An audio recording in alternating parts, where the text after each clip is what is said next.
Hello my dear students, okay very good morning to all of you.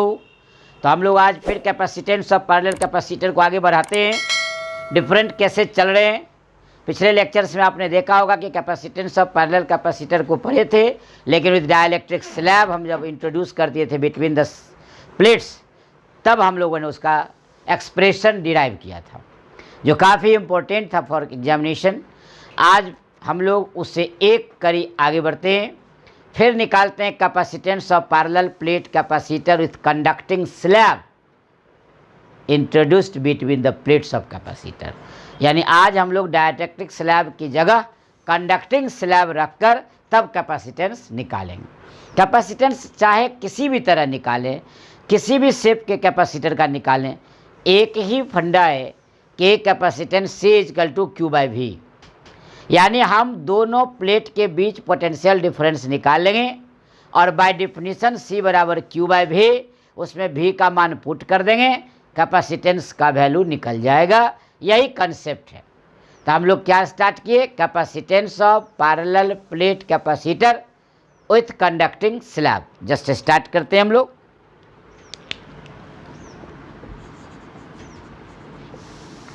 Capacitance of parallel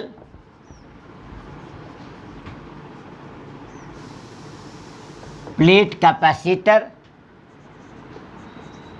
with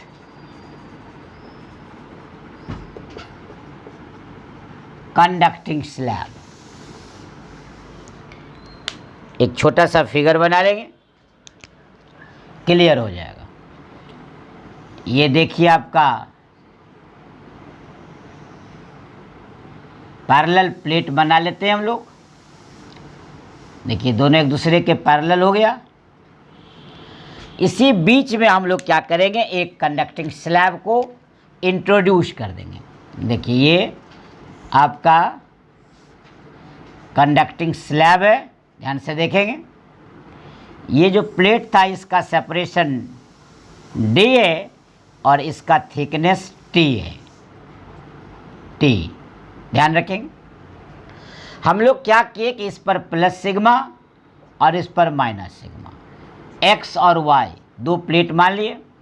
जैसे ये positive हुआ तो इस पर निगेटिव फॉर्म कर जाएगा, इंट्रोड्यूस कर जाएगा अपोजिट नेचर का, और इस पर पॉजिटिव बन जाएगा। Equal and opposite charge appear कर जाएंगे on the two faces of dielectric slab की जगह यहाँ कंडक्टिंग स्लैब है, तो ध्यान रखेंगे कंडक्टिंग स्लैब पर। और ये चूंकि कंडक्टिंग स्लैब है तो कंडक्टिंग स्लैब के हमेशा अंदर में इनसाइड इलेक्ट्रिक फील्ड 0 होता है। ये याद रखिएगा, electric field inside the conductor is always 0। यह मोस्ट वेवी ऑब्जेक्टिव है कि electric field inside the conductor is always 0, इसलिए यहाँ 0 लिखा हुआ। और ये थिकनेस T है।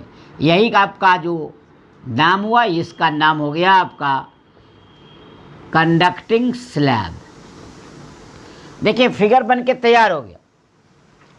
क्या है फिगर में कि X और Y दो प्लेट है, ध्यान से देख सकते हैं आप। X और Y दो प्लेट है जो एक दूसरे के पैरेलल प्लेस्ड है। दोनों के बीच का डिस्टेंस, सेपरेटिंग डिस्टेंस D है। एक पर surface density of charge plus sigma, दूसरे पर माइनस सिग्मा, यानी इक्वल एंड अपोजिट नेचर का हम लोग चार्ज प्लेस कर दिए, जिसके चलते इस कंडक्टिंग स्लैब के अपोजिट फेस पर भी ये दो चार्ज अपियर हो गए। हमको क्या निकालना है, कैपेसिटेंस C = Q/V। हम लोग क्या करेंगे, इस दोनों प्लेट के बीच का पोटेंशियल डिफरेंस निकाल देंगे। दरअसल इसके अंदर इलेक्ट्रिक फील्ड हो गया 0, इसलिए इसके अंदर में तो पोटेंशियल डिफरेंस की बात ही नहीं होगी। केवल इस जो गैप बच गया जो देख रहे हैं आप, यानी कंडक्टिंग स्लैब को छोड़कर जो बाकी गैप बच रहे हैं आप, जो D - T होगा, उस गैप का जो पोटेंशियल डिफरेंस होगा वो हम लोग निकाल लेंगे भी, और कैपेसिटेंस की परिभाषा से C = Q/V का यूज करेंगे और हम कैपेसिटेंस निकाल लेंगे। तो दो लाइन बढ़ते हुए आगे बढ़ते हैं। Consider X and Y are two parallel plates having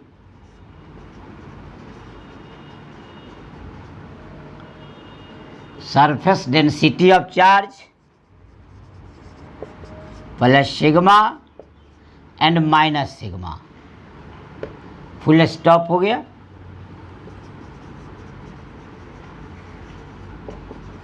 separated by distance d, full stop. अब हो गया। सो when they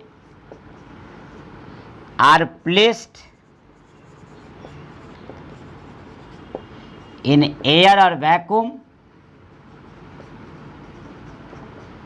then the capacitance of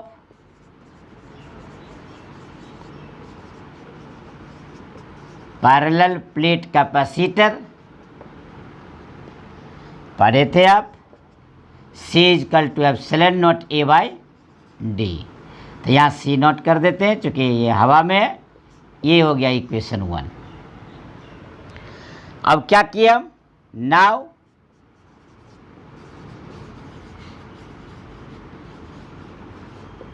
a conducting slab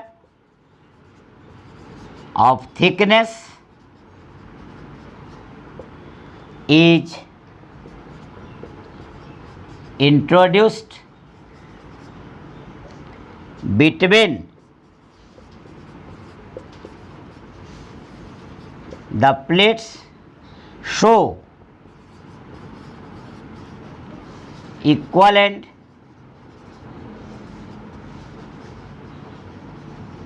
opposite charges appear on two faces of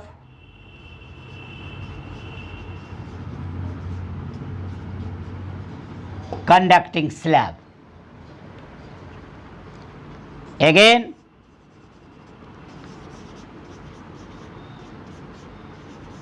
electric field inside conducting slab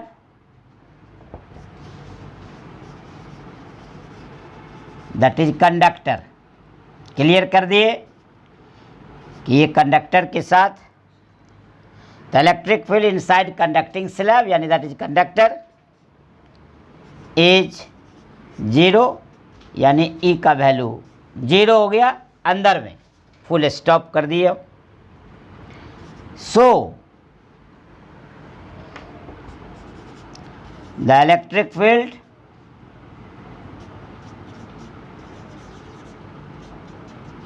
E naught exists only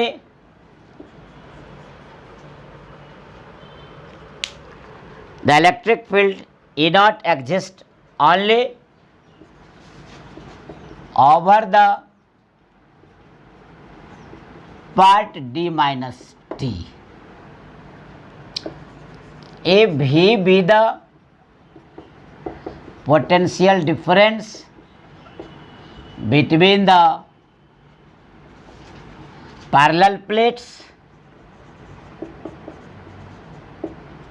then V is equal to E naught D minus T।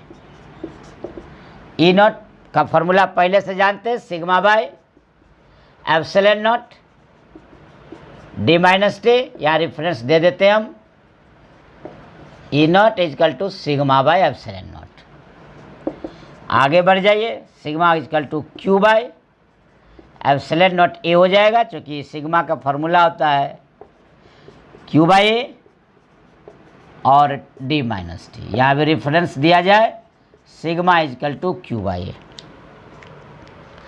ये जो आप देख रहे हैं, ये जो है, ये क्या है? एरिया ऑफ प्लेट है। आपको लगता हो कि ये क्या है, तो यहाँ हम लिख दें तो ज़्यादा आपको पता चल जाए। Where A is equal to area of plate, ये पहले से जानते भी हैं आप, और D तो सेपरेटिंग डिस्टेंस है। अब देखिए यहाँ V का वैल्यू निकल गया, अब हम क्या बताए थे कि C बराबर Q बाय V, ये इक्वेशन 2 हो गया। अब if C be the capacitance of such parallel plate capacitor,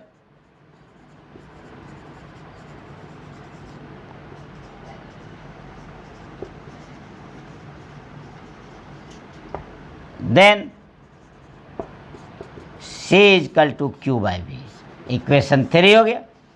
अब हम लोग 2 का वैल्यू क्या करेंगे, 3 में रख देंगे तो C निकल जाएगा। Putting the value of equation 2 in equation 3 we get क्या होगा, C इज इक्वल टू, अब देखिए ये बाई ये कर रहे हैं हम लोग, तो Q अब बाई D माइनस T, और ये ऊपर चला गया एप्सिलॉन नॉट A, Q से Q कैंसिल, तो फाइनल हो गया एप्सिलॉन नॉट A अब बाई D माइनस T। ये आ गया इक्वेशन नंबर 4। देखिए आ गया final, C equal to epsilon naught A, ये नीचे से ऊपर है, और Q D माइनस टी से Q से कैंसिल हो गया, देखिए D माइनस टी। इस तरह आपको समझ में आ गई होगी। मैं एक बार रिपीट कर देते हैं रिवीजन एट ए ग्लांस में, कि कुछ नहीं, X और Y दो प्लेट मान लिए, दोनों के बीच में कंडक्टिंग स्लैब रख दिए जिसका थिकनेस T है, दोनों प्लेट के बीच का सेपरेटिंग डिस्टेंस D है। कंडक्टर हो या कंडक्टिंग स्लैब हो, उसके इनसाइड में इलेक्ट्रिक फील्ड हमेशा 0, इसलिए केवल इसके over D minus T thickness जो बच गया, यानी जो गैप बच गया, उसका हम electric field, existing electric field E note मान लिए। वैसी स्थिति में हमको E नोट के कारण हम आराम से इलेक्ट्रिक फील्ड के साथ पोटेंशियल को रिलेट कर दिए, तो पोटेंशियल डिफरेंस V बराबर E naught D minus T आ गया, इससे भी निकल गया। इस तरह भी आप देख रहे हैं जैसा कि सामने दिखाया गया है। अब हम लोग कुछ नहीं किए, बाय द डेफिनेशन कैपेसिटेंस का C बराबर Q बाय V, इस V का वैल्यू इसमें पुट कर दिए, इस तरह कैपेसिटेंस हमारा निकल गया epsilon naught A by D minus T. यही आपको निकालना था, यानी कहने का अर्थ हुआ कि C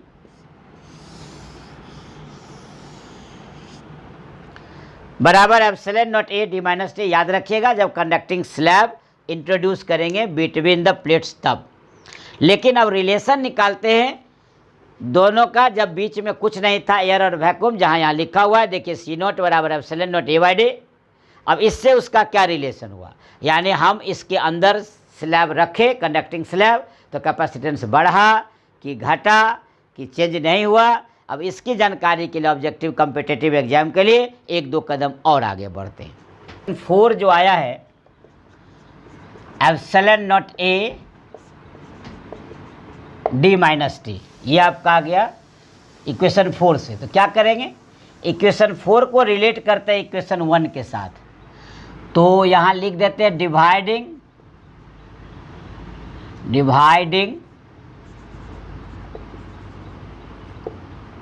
इक्वेशन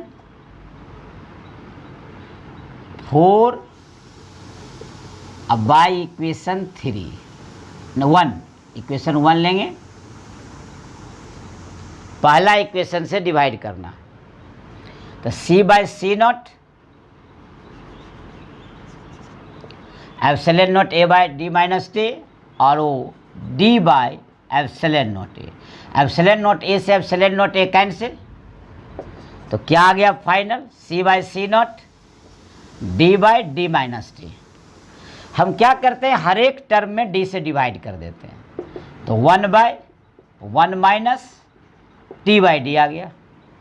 इससे आपका एक क्लियर हो गया, C by C naught 1 by 1 minus T by D हो गया। ये आपका रिलेशन हो गया, देख सकते हैं आप, C के साथ C नॉट को रिलेट कर दिए आप। इससे ये पता लगेगा कि कैपेसिटेंस बढ़ा या घटा, इक्वेशन नंबर 5। अब देखिए नीचे में 1 में से घट रहा है, इसका अर्थ ये हो गया कि 1 से कम होगा, और 1 से जब कम होगा तो इसका मतलब इसका वैल्यू कम हो जाएगा और इसका वैल्यू ज़्यादा हो जाएगा। यानी कहने का अर्थ है कि since 1 minus T by D, ध्यान रखा जाएगा, less than 1, so C greater than C naught, that is capacitance of parallel plate capacitor क्या हुआ, तो इंक्रीज कर गया, increases with introduction of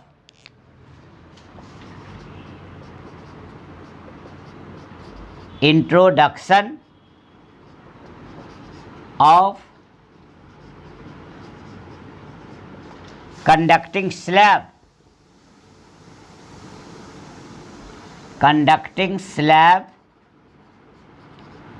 between the plates। Clear हो गया। ये याद रखेंगे कि कैपेसिटेंस का मान बढ़ गया जब हम पैरेलल प्लेट के बीच में यदि कोई कंडक्टिंग स्लैब रखे तो बढ़ गया। मैं याद दिला दूं दोबारा कि जब हम डाइलेक्ट्रिक स्लैब भी रखे थे तो बढ़ा था और कंडक्टिंग स्लैब भी रखे हैं तो बढ़ा है। इसका अर्थ है कि ऑब्जेक्टिव ठीक से बनाएंगे कि इंट्रोडक्शन के साथ बढ़ता है। अब देखिए नोटी नोट कर देते हैं आपको। मान लेते हैं कि ये गैप पूरा का पूरा भर दिया conducting slab, NOT note, if conducting slab fills the gap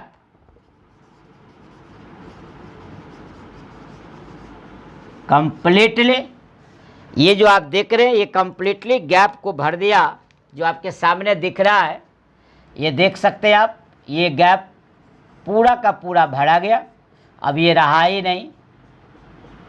इसका अर्थ टी डी के बराबर, देन टी बराबर डी, सो तब सी क्या होगा, यहाँ देखिए टी और डी बराबर हो जाएगा तो 1 में से 1 जाएगा तो 0, 0 से किसी चीज़ को डिवाइड करेंगे तो इन्फिनाइट, तो सी क्या हो जाएगा, इन्फिनाइट हो जाएगा, अनंत हो जाएगा, यानी बहुत बड़ा हो गया। तो क्लियर हो गया, यदि कंडक्टिंग स्लैब गैप को पूर्ण रूपेण भर देता है, पूर्णतः गैप को भर दे, fills the gap completely, then T D के बराबर हो जाएगा, वैसी स्थिति में कैपेसिटेंस इन्फिनाइट हो जाएगा। तो इस तरह आपने देखा कि parallel plate capacitor with conducting slab के साथ कैपेसिटेंस कैसे फाइंड किया जाता है। आपका जवाब तैयार, तो आपको समझ में आ गया होगा। तब आपसे लेते हैं सुविधा, आप भी रखें अपना ख्याल, लगातार आप अपना प्यारा यूट्यूब चैनल रिबल फिजिक्स पर निरंतर बने रहे और आप तक सूचनाएं जाती रहेगी। इसके लिए जो सब्सक्राइब किए वो ठीक, जो नहीं किए वो भी आप अपना सब्सक्राइब कर ले, आप तक इन्फॉर्मेशन अपडेट जाता रहेगा। Thank you.